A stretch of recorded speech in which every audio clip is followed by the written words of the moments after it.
दौड़कर गांव लौटा, लेकिन सीता की मृत्यु हो चुकी थी। उसके पड़ोसी बताए, वह तेरी वापसी का इंतजार कर रही थी बेटे। एक छोटे से गांव में रामू का जीवन गरीबी के साथ बहता था। उनके पिता ने सालों पहले सैकड़ों रुपए का ऋण लिया था, पर वह बीमारी से निराशा होकर एक दिन मारे गए थे। अब रामू और उसकी माँ सीता एक छोटे चौकीड़े के घर में रहते थे।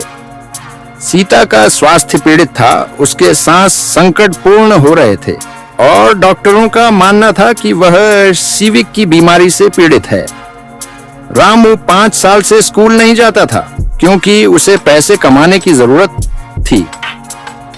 अभी उसे सुबह से शाम तक काम करना पड़ता था, खेतों में मजदूरी करना, पानी भरना या गांव के बड़े लोगों के लिए बच्चों को पढ़ाना।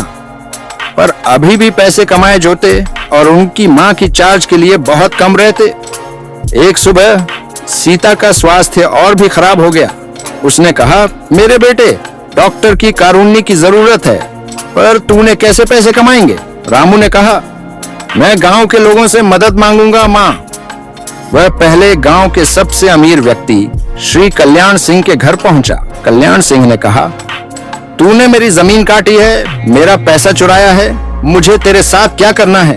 फिर उसने गांव की महिलाओं से मदद मांगी, लेकिन वे बोली, हम खुद ही संकट में हैं बच्चे, हमारे बेटे भी बीमार हैं। रामू को बिल्लियों की तरह महसूस हुआ, जैसे मदद चाहता है, पर किसी ने उसे समझा ही नहीं।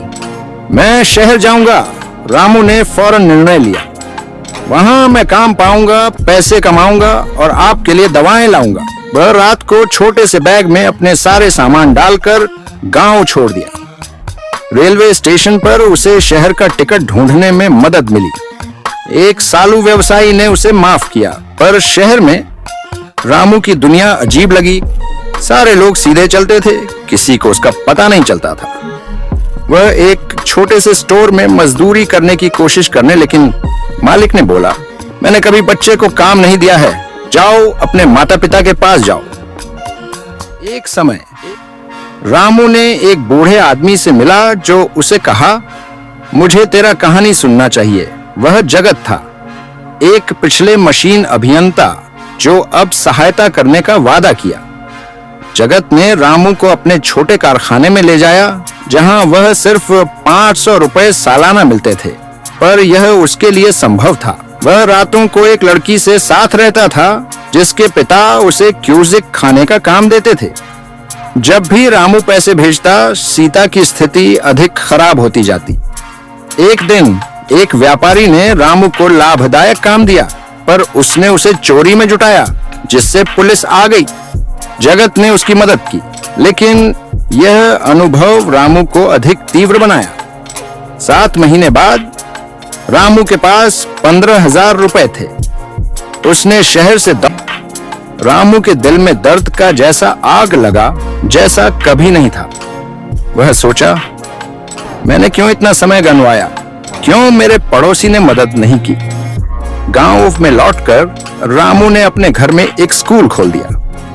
मैं अब इन बच्चों को पढ़ाऊंगा, वह कहा, ताकि वे जैसे मैं होने न पाएं, मदद करने वालों को नजर में न देने वालों के सामने। कुछ समय बाद गांव के बड़े लोग बाहर आए। यहाँ स्कूल बनाने का अधिकार तू कहां से लिया? रामू ने मुस्काया, मेरी माँ ने मुझे पढ़ाया था, जीवन में मदद करने की जरूरत हो सकती है, पर अपनी मदद करने की कभी नहीं।